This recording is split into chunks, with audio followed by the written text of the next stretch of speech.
Hi, everyone. Welcome to today's episode and welcome to Lights on Podcast. I'm Katarina, I'm your host, and this show has been through many changes. And if you are into human design, when I say I am a manifesting generator, then it all makes sense because I've pivoted and I have rebranded and changed the overall intention of this podcast. At least 3 times now. Anyway, I feel like I finally have settled on a message or on an intention that is really meaningful to me, which is to help people break free from what keeps them small and limited. And so that's very much what this podcast is now about. So, welcome. We are going to talk about a variety of topics, and this is still very much a podcast that is focused on spirituality, on well-being, on mental health, and how to um, understand yourself better. So I don't think you will necessarily be that confused about our topics because the essence of it all is still very much grounded in the same pillars. But anyway, welcome to Lights on Podcast, where we talk about um, things that are keeping you small and limited and ways in which you can break free from them. Today, we are going to explore something that might seem counterintuitive in our modern, always lit world, which is the vital importance of darkness. And I don't mean just physical darkness, but the metaphorical dark times in our lives, periods of uncertainty, waiting, periods of stillness, periods of feeling stuck and confused about the way forward. We're going to understand why darkness matters, and for that reason, we are going to, or for that purpose, we are going to turn to two ancient northern cultures who didn't just tolerate darkness, they celebrated it. And we are going to be talking about the Celts and the Norse peoples and how valuable their approach to darkness is and how important it was to their culture. And we're going to, as a consequence of that, of exploring these two cultures, come to the realization of how vital darkness is for transformation. So let's start with something crucial. For both the Celts and the Norse, darkness was far more than simply the absence of light. It represented a realm of mystery, transformation, and hidden power, an essential counterpart to light rather than its enemy. So think about that for a moment. Darkness is not the opposite of light or the enemy of light, something that we need to fight against and avoid at all costs. It's the partner of light, it's the counterpart of light. And perhaps it was because both of these cultures lived in the northern latitudes where the years swung dramatically between long sunlit summers and then deep, dark, lingering winters. So maybe that gave them this understanding that if they couldn't escape darkness, they might as well just embrace it. So they learned to see it as a sacred and cyclical force, as essential to life as the sun itself. So let's journey first into Celtic understanding. In Celtic cosmology, darkness was intimately associated with the other world, the underground, a liminal spiritual world where ancestors, gods, and spirits dwelled. And here's the key: it wasn't seen as evil. It was a place from which life, inspiration, and rebirth emerged. For Celts, and I think this is so fascinating, and it truly changed my approach to my periods of darkness and my approach to the darkest parts of myself as well. For the Celts, darkness was a womb. It was compared to a womb. And I just find that so profound. And if you think about it, our periods of stillness, our periods of uncertainty, our periods of not being able to see the way forward, it's very much the same environment that we experienced back in the womb, where we were sitting still for 9 months, ideally, right? If everything went well and the pregnancy reached full term. And we just stay there, being nourished, completely dependent on another human being to survive, to thrive, to develop, to grow. And we don't have the faintest idea about what is coming next. So, darkness is essential for new life to thrive, to grow, to expand, to finally be ready to arrive Earthside. And I love this so much. So the Celts divided their year into light and dark halves. The dark half began at Samhain, the Hallows Eve, Halloween around November 1st, October 31st, November 1st. And this marked the end of the harvests and the beginning of the new year. This was a deeply sacred time when the veil between worlds thinned. And darkness here symbolized what they call the fertile void before creation, that necessary descent before renewal could come in spring. And again, it's interesting, and I find this fascinating and so profound because we plant new seeds underground, and those new seeds also spend time in darkness before the first seedling can then appear from the soil and then grow into a plant, into a tree, into food for us that allows us to survive. And their mythology reflects this understanding beautifully. So dark places like caves, deep lakes, ancient barrows, rolling mists, they weren't places to avoid. They were seen as portals to the other world, gateways of transformation and wisdom. Now, before I continue, I'm going to apologize for my pronunciation of Celtic goddesses and gods. I tried as best as I could to learn how these words were pronounced, but English is not my first language, and neither obviously is Celtic, so I do apologize if I am butchering this sacred language. So I just wanted to pay respects to it and honor it before going ahead. And because we're now going to touch on a few of their gods and goddesses that are relevant for this conversation. And so, digressing, going back into the topic of discussion, let's consider the goddess Cailleach. I'm sorry, everyone. She was a winter deity who embodied the dark and the cold season. And she was both a destroyer and mother. And I think about her as a Celtic version of Kali, the Hindu goddess who is also a destroyer but also a protective mother. And she brings death to the old year while simultaneously shaping the land for rebirth. This goddess, this Celtic goddess, she wasn't evil, she was necessary. Because transformation requires both creation and destruction. And this goddess represented that uncomfortable truth. And one thing that is interesting for us to consider is that, and we'll see this towards the end of the conversation and when we explore Norse mythology as well, is that,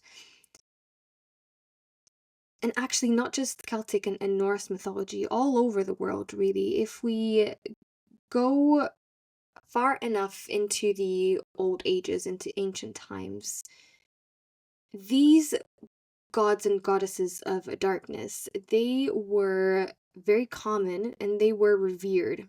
They were not something for you to be scared of or afraid of.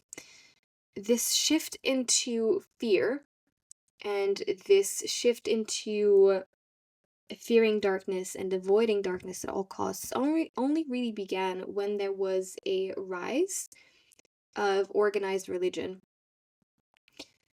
Ancient cultures, ancient religions, and spirituality, philosophy, wasn't afraid of the dark. They understood that darkness was needed for rebirth to happen. They understood this that we have just talked about, that transformation needs destruction.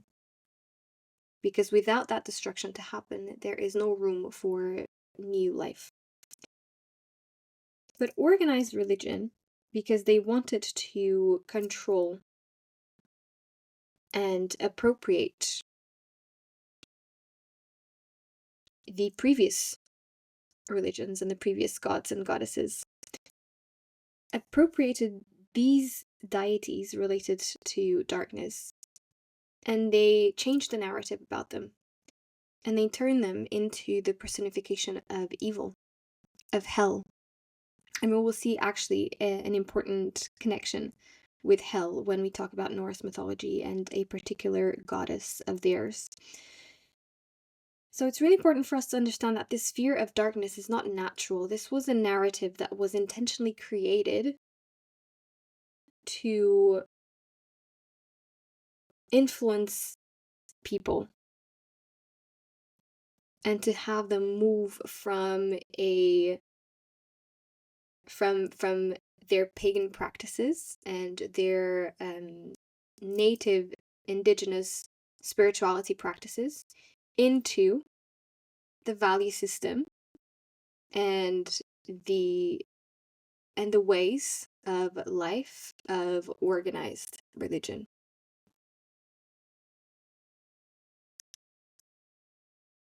Digressing and going back to the Celtic mythology, but I just wanted to leave this with you for a moment so that you can reflect a bit on it as we continue our conversation.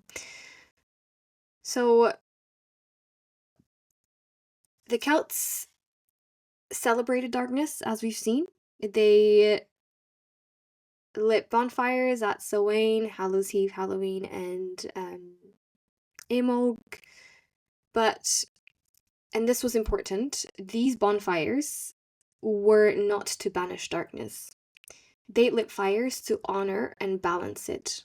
Fire for them symbolized the spark of light within the void, acknowledging that both light and dark were sacred patterns in an eternal cycle. In the same way that you need light to light up darkness, you also need darkness for that light to shine, and those bonfires, those celebrations, symbolize that. And so there's something really profound here for us to keep in mind. And that is that the Celts understood that you can't have perpetual growth, which again is something that we seem to be conditioned into believing from a very young age in this society. You can't have endless summer. The harvest must end, and things must rest, die back, go dormant. And in that darkness, in that apparent emptiness, something vital is happening beneath the surface. And that is new life.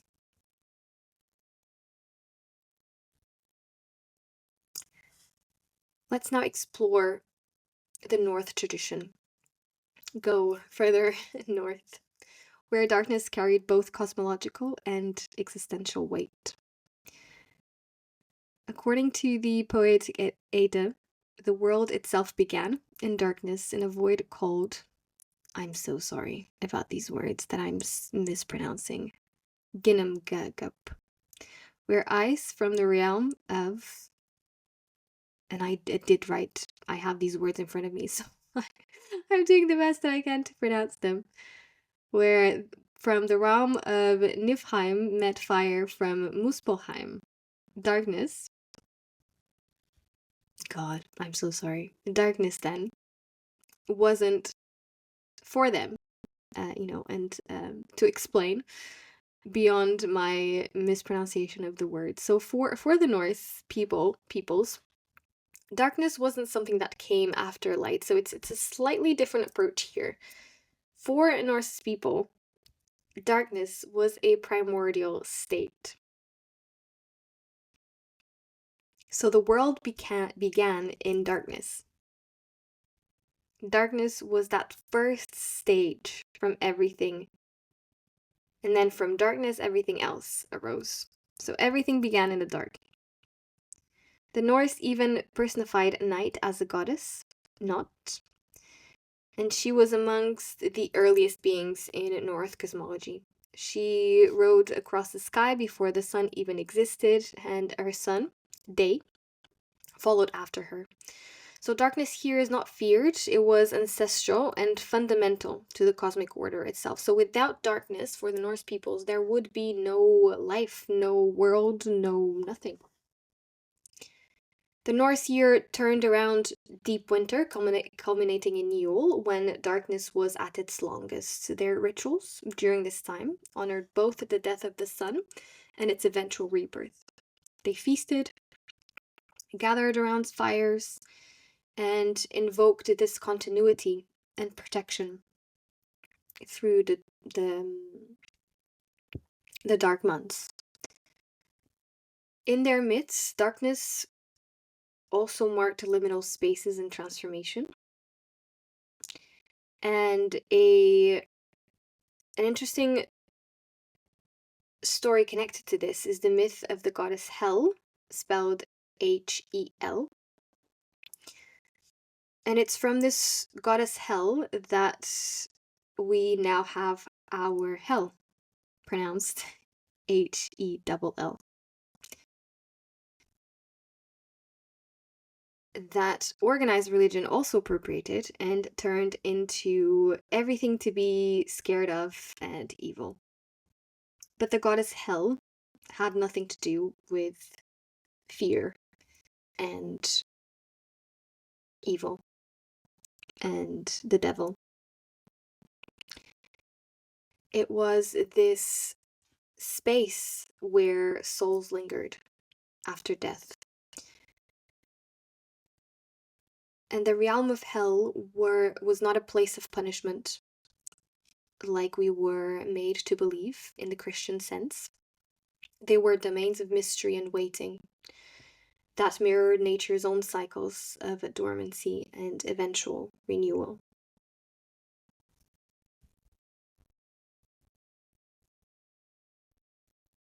So what strikes me about the Norse perspective is that they lived with extreme darkness. In the far north, winter darkness isn't just long nights. It's weeks, sometimes months, where the sun barely rises. So they couldn't really pretend that darkness didn't exist. They couldn't just stay positive and ignore it. So they had to integrate it into their understanding of how the cosmos worked. So what did these two cultures shaped by similar climates and geographies understand about darkness that we have perhaps forgotten? Is that darkness is an active presence, not an absence. It's not nothing, it's something. And that something carried multiple meanings, was sacred, revered, celebrated. So first we have darkness as renewal, a time for gestation, weather crops, sleeping under frozen ground, souls resting between incarnations, or the cosmic cycle itself preparing for rebirth. Nothing grows all the time. Everything needs winter, everything needs a period of rest. Then secondly, we have darkness as a threshold, a border between worlds, between times, between states of being. The Celts understood Samhain as a time when boundaries dissolved. The Norse saw the long winter nights as a liminal space. These weren't times to push through with productivity. They were times to listen, to wait, and to make space for transformation. Third, darkness as wisdom. Insight and prophecy often arose from dark places or states. Dreams come in darkness. Vision quests involved isolation, sensory deprivation. Think about it when you meditate. That's when you are at your most insightful. And that is because you are turned within and you are effectively blind to the world. You are consciously removing yourself from the world. The Celtic seers sought caves and mists. The Norse valued the wisdom that came through winter solitude. They understood that sometimes you have to descend into darkness to see clearly.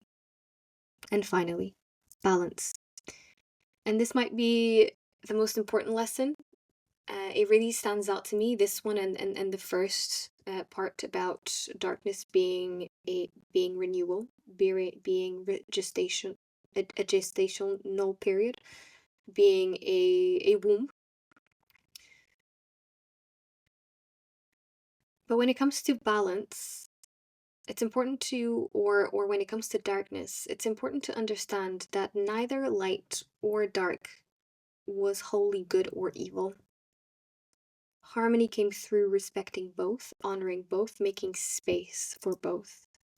The Celts didn't try to make winter into summer, and the Norse didn't curse darkness. They honored it, and they trusted in its eventual turning. So what does this mean for us here in our modern world of perpetual artificial light, where we can work at any hour and screens glow into the night? Well, I think that we've lost something in our attempt to banish darkness entirely. We expect constant productivity, endless growth, perpetual brightness, and we are afraid of dark times. In our lives, in our careers, in our emotional landscapes, we treat depression, grief, uncertainty, and we see problems as things that we need to fix immediately, rather than as potential thresholds and opportunities for us to rest and make space for new life. So the Celts and Norse cultures teach us something different. They teach us that darkness is not the enemy of transformation. It's the very place where transformation begins and happens. When you're in a dark time, and we all face them, you're not in the wrong place. You might be exactly where you need to be, in the fertile void, in the sacred winter, in the space between what was and what will be. So the question isn't really how to avoid darkness or rush through it as quickly as possible. Actually, I would strongly advise against it. The question here is, can you trust it? Can you honor it? Can you wait in it? The way seeds wait in dark soil, the way the ancient peoples waited through winter, the way that babies wait in the womb, knowing, trusting that the wheel will turn. The Celts lit fires at Samhain not to destroy the darkness, but to create balance within it. They acknowledged the spark of light within the void. Maybe that's what we need to do. Not to eliminate our dark times, but to find the small lights within them. To gather with others, to tell stories, to rest, to sleep, to remember that this darkness is temporary, cyclical, and ultimately generative. So do not be afraid of the dark. Darkness is where transformation happens. It's where old things die and new things begin. It's where wisdom emerges. It's where you meet yourself and perhaps something greater than yourself. In ways the bright, busy, productive times never allow. Remember that winter always turns to spring, and night always becomes day, but you cannot have the turning without first having the darkness. So honor your winters, respect your nights, trust the darkness. It's not trying to destroy you. It's helping transform you. Thanks for listening. Until next time, may you find wisdom in both your light and your shadows.